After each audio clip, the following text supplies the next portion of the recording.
मलिक साहब, सबसे पहले जो बड़ा सीरियस एलिगेशन साबिक आज़म पाकिस्तान, साबिक सदर पाकिस्तान पर लगा है, और इसमें एक चीज़ मैं यहाँ पे थोड़ी सी सिर्फ ऐड कर दूँ, ये जिस दहशतगर्द तंजीम की बात हो रही है वो शेख रशीद साहब बता चुके हैं कि वो TTP यानी तहरीक तालिबान पाकिस्तान का एक जैली ग्रुप है, अल बदर, उन्हें पैसे दिए गए। अकबर, मेरे ज़हन से वो जो आपका फ़िक्र है वो निकल नहीं रहा कि एक साबिक वज़ीर आज़म है जो 4 साल पाकिस्तान का चीफ़ एग्जीक्यूटिव रहा है, वो इल्ज़ाम लगा रहा है हेड ऑफ़ स्टेट जो रहा है, जो पाकिस्तान आर्मी फ़ौज का भी सुप्रीम कमांडर है जिसका नाम सदर पाकिस्तान है। तो अगर ये रियासत के जो हो सकता है, मैं आपको थोड़ी सी इन्फॉर्मेशन पूरी ना हो, 30 के करीब 25 से 30 के करीब हमारी इंटेलिजेंस एजेंसीज़ हैं जो भी पाकिस्तान की जिसको रियासत बोलते हैं।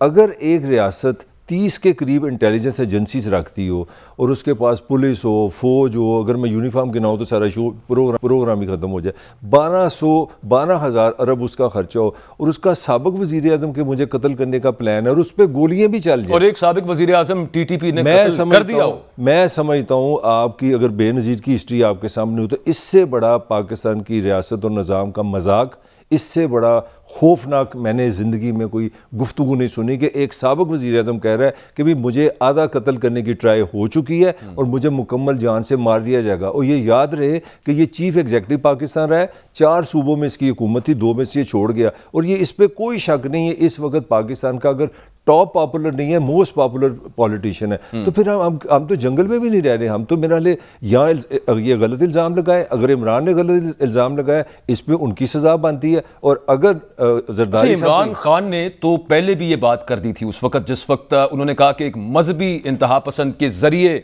मुझे एलिमिनेट करने की कोशिश की जाएगी, कोशिश तो हुई नहीं। अब वो कहते हैं जी वो एक सोल रेंजर था, वो अपने तौर पे। मेरा जो क्वेश्चन है ना, ये मैं समझता हूँ ये सियासी बात नहीं हो रही है, मैं इसमें सिर्फ निज़ाम की बात है, बिल्कुल निज़ाम की बात, ये बड़ी सीरियस बात है। आपको पता है मलिक साहब, निगरान हुकूमत आई है तो जो JIT इमरान खान पर कत्ल हमले की तहकीकात कर रही थी वो डिसॉल्व हो गई, फारुग हो गई, वो सब सस्पेंड हो गए, वो सबकी छुट्टी। यही तो मैं पॉइंट है। यहाँ तो होता है कि जब हुकूमत बदले तो सारे आपके केसेस FIA आज हर रोज आ रही है। आज जंगीर तरीन साहब को भी पता चला है नहीं उनकी मनी लॉन्ड्रिंग नहीं की। हमारे यहाँ जब हुकूमत बदलती है, बड़े इल्जाम हैं। कमर जमान का पाकिस्तान पीपल्स पार्टी के सीनियर लीडर हैं, उनसे बात करते हैं। बहुत शुक्रिया कायरा साहब, आपने वक्त दिया। मैं सिर्फ चाहूंगा आप 10 सेकंड में दीजिए, इमरान खान साहब का बयान नाजरीन भी सुन लेते हैं, आप भी सुन ले, फिर उस पर रिस्पॉन्ड कीजिएगा। चलाएं जी।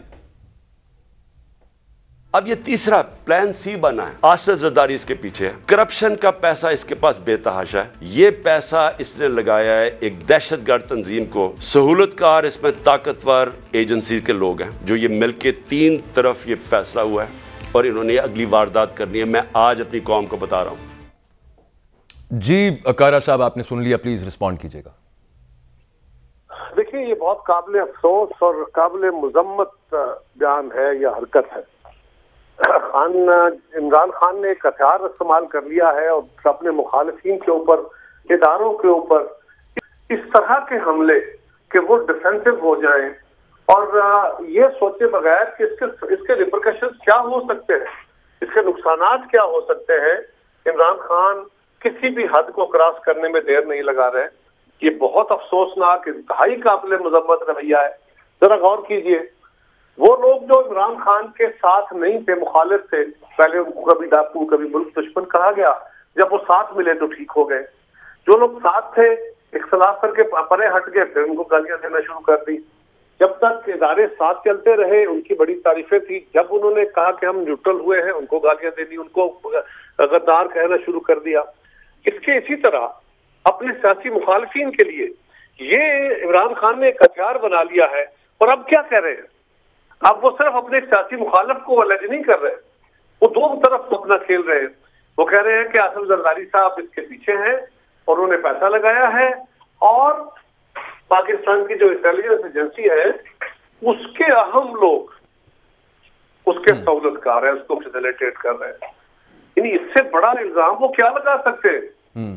अब मैं समझता हूं कि साहब, एक दौर में बेनजीर भुट्टो साहिबा ने अपनी जान को खतरे के हवाले से, एक वो अमेरिकन जर्नलिस्ट है, उनको भी खत लिखा था और उन्होंने पहले आगाह भी कर दिया था, और फिर उसके बाद बड़ा unfortunate most incident, one of the unfortunate most Pakistan की तारीख का हुआ। तो वो कहते हैं कि मैंने भी बताया था कि मुझे एक मजहबी जुनूनी से मरवाने की कोशिश की जाएगी और मेरे पे तो हमला हो भी गया, और तीसरी दफा फिर होने लगा। देखिए, ये बिल्कुल इमरान खान झूठ बोल रहे हैं, बिल्कुल झूठ बोल रहे हैं। ये वही तरीका है जो मैंने जिसका गुजारिश की है। जो JIT बनवाई थी खान साहब ने, जो इनकी अपनी हुकूमत ने बनाई थी, उस JIT का एक सरबराह जिसको फेडरल गवर्नमेंट बाकायदा नौकरी से निकालने की कोशिश कर रही थी, उसकी क्या रिपोर्ट आई है?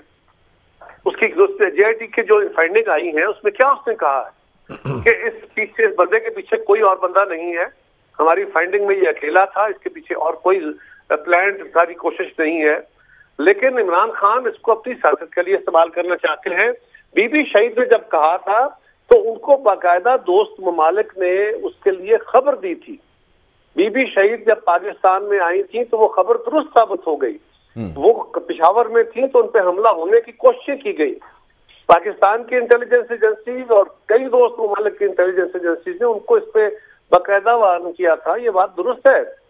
लेकिन बीबी शहीद की ये आदत नहीं थी कि वो अपने मुखालफों के ऊपर अपने आप को मरवाने के इल्जाम लगाती या इस तरह की बातें करती या इदारों पे वो सियासी बातें करती थी।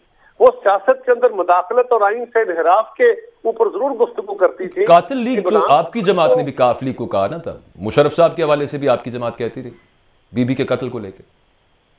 देखिए, हम लोग ये कहते थे कि मुशर्रफ साहब ने उनको एडिक्वेट सिक्योरिटी फराहम नहीं की, बीबी शहीद ने भी उनका नाम लिया था, कोई इस पे दूसरी राय नहीं है। लेकिन हम ये कह रहे हैं कि बीबी शहीद की ये आदत नहीं थी, उनका ये हथियार नहीं था। उनके ऊपर होने वाले हमले ने बहुत सारी चीजें साबित कर दी। बड़ी कारा साहब एक बड़ी आपने इंपॉर्टेंट बात की है, मैं सिर्फ इस वजह से इंटरजेक्ट कर रहा हूं आपको, और वो आपने कहा कि मुशर्रफ साहब ने या स्टेट ने उस वक्त उन्हें लिक्विड सिक्योरिटी फराहम नहीं की। आपको पता है इमरान खान के रिहाइशगाह की सारी सिक्योरिटी हटा ली गई है। मैं छोटी सी गुजारिश करूं, ये बाद में बातें करते हैं इमरान खान की सिक्योरिटी क्यों हटाई गई है। लेकिन बीबी शहीद ने जब उनको बताया गया और उन्होंने ये कहा था जो कि ये बंदे मेरे कत्ल में हो सकते हैं, तो आपको पता है उनके कत्ल के बाद जो डांडे गए थे उस कत्ल के, वो बैतुल्लाह और हकीमुल्लाह महसूद तक पहुंच गए थे। TTP उसके बाद क्योंकि वो खत्म हो गए, वो फारिग हो गए, उसके पीछे वो बात न चल सकी। तो बिल्कुल एडिक्वेट सिक्योरिटी होनी चाहिए। इमरान खान साहब के पास GB की सिक्योरिटी है, उनके पास कश्मीर की सिक्योरिटी है, उनके पास पंजाब की सिक्योरिटी है। जो उनके पास एक बहुत बड़ा कंटिजेंट, उनको एक वैसे ही खुदा वास्ते बहुत बड़ा उन्होंने उनके घर के गिर्द खड़ा कर दिया गया था। अब वो GB से सिक्योरिटी मंगवा लें, as an ex prime minister चलें, पंजाब की सिक्योरिटी क्यों हटाई गई उनकी रिहाइश? नहीं, बिल्कुल नहीं हटाई जानी चाहिए। जो उनको सिक्योरिटी चाहिए वो जरूर मिलनी चाहिए और मिली होगी।